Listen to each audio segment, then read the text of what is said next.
masuala ya mtaji, lakini hicho ni kigezo kikubwa sana.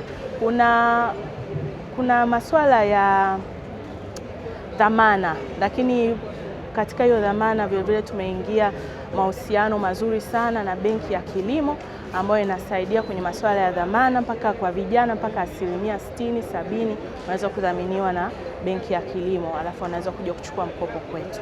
Kwa hiyo hakuna mtu ambaye anashindwa. Tunajua kwamba tukikuelekeza vizuri utaweza kufanya kilimo chako kizuri cha kisasa chenye mtija na manufaa kwa ajili ya maendeleo yako binafsi.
Mtazamaji, kama ambavyo tulikuambia kwamba 88 ya mwaka huu 2026 ni 88 maalumu kabisa kwa ajili ya taasisi ya utafiti wa kilimo nchini Tanzania, na maanisha TARI. TARI wao mwaka huu wanatimiza miaka 10 tangia kuanzisha kwake. Tunavyosema miaka 10 ni miaka tangia TARI ilipoanzishwa rasmi, na miaka hii inaenda sambamba na ufanisi mkubwa sana unaofanywa na watafiti ambao wako hapa TARI. Tumekuja hapa basi kwa ajili ya kuweza kuzungumza na